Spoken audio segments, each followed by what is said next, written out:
wide range of different career fields. For instance, the Federal Aviation Administration is trying to hire close to 18,000 new controllers by 2018. Engineer is a field that's expanding. In fact, former FAA Administrator Marion Blakely just recently stated that there's expected to be a 10% growth inside of the aerospace engineering field by 2016 from what it currently is today.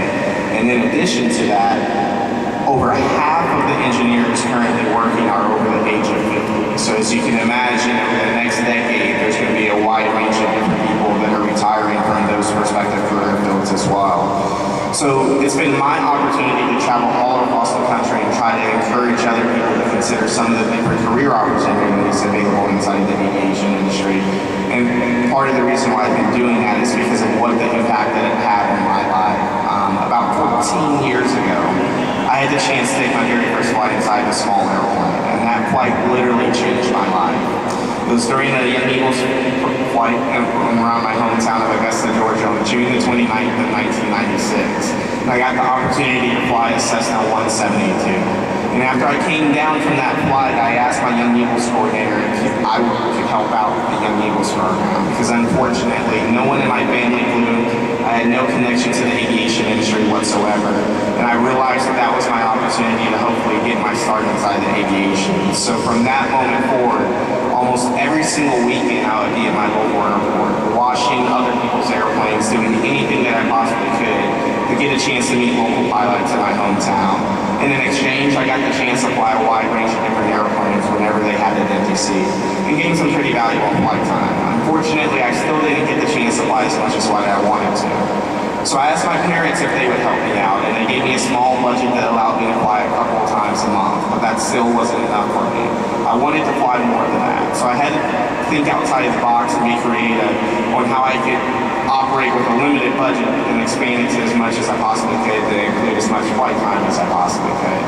And so I started thinking about all the costs that were involved in me learning how to fly. And after about 6 months, I got to the point where I could safely handle an airplane in solo flight, but every single time I wanted to go up, I had to pay for a flight instructor to go flying with me that was costing an additional $50 an hour.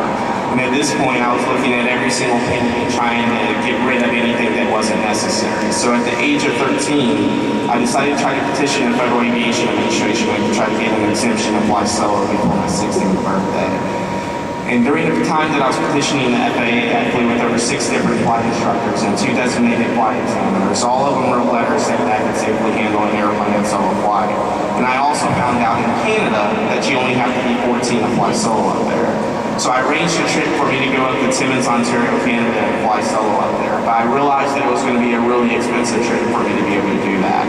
And I didn't want to ask my parents for the funds. So I ended up writing over 100 different aviation companies asking them if they would help sponsor my trip up to Canada. And over 90 of them told me no.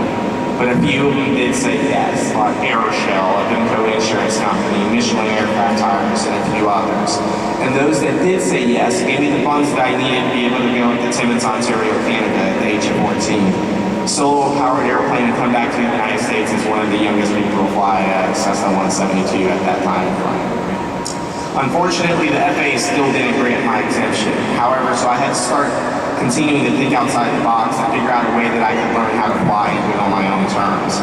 And once I realized that I wasn't going to be able to lower the cost of flying for myself, I decided that I was going to do whatever it took for me to be able to do it on my own terms, which meant that I had to be able to afford it on my own. I realized getting a traditional teenage job wasn't going to be able to help me out too much.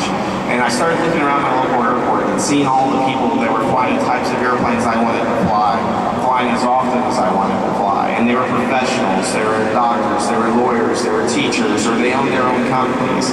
And I realized that there was no way that I was going to be able to start a full-time job while I was still in high school full-time. But nothing said that I couldn't start up my own company. So at the age of 15, I started up my very first company, a company called Larkins Enterprises, and started selling flight training materials, books and videos to local pilots in my hometown. And that gave me enough to be able to get a few extra hours of flight training. And then over the next couple of years, I built a website, started selling those products online, and then got a distributorship with a company called Gulf Coast Avionics and started selling avionics, pilot supplies, headsets, and all sorts of different equipment to pilots all throughout the United States. And then a few years later, we actually started buying and selling airplanes, which is what we primarily do today. Buying and selling everything from small single-engine piston-powered trainers all the way up to corporate jets and everything in between. And fortunately, over the past couple of years, the company's done okay and allowed me not only to achieve my original goal, which was just learning how to fly, but actually exceed it.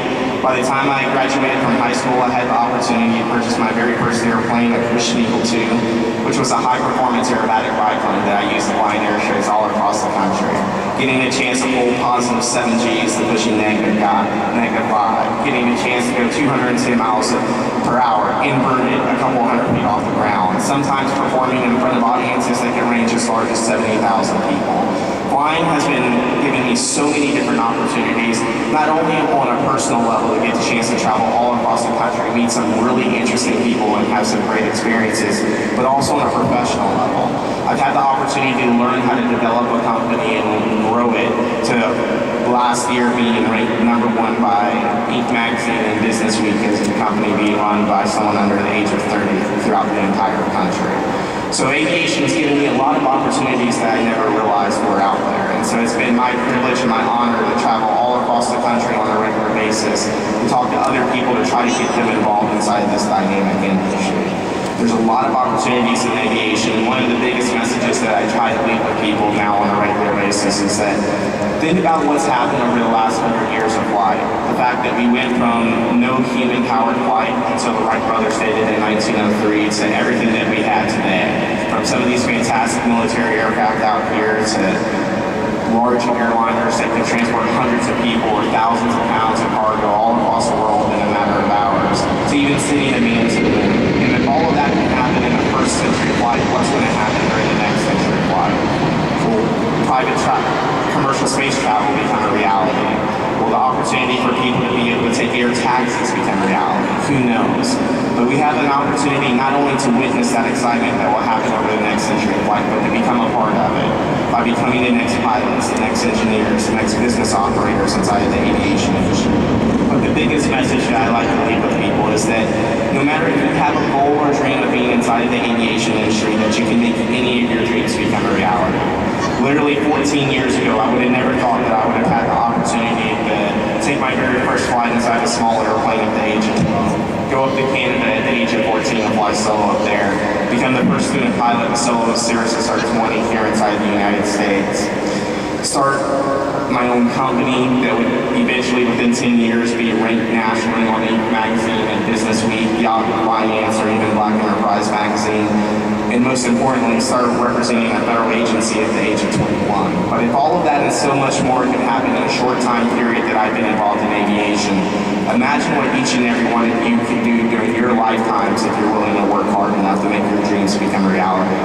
So no matter what your goals or dreams are, I strongly encourage you to work as hard as you possibly can. Listen to those that have already done what you want to do and apply those principles and the things that they're educating and giving you knowledge of and incorporate those into your everyday life where you can make your wildest dreams actually become your reality and start living your dreams. So I appreciate your time today. Hope that you had the opportunity to learn something about the aviation industry today. And I look forward to talking to any of you that might have any questions later on. So thank you.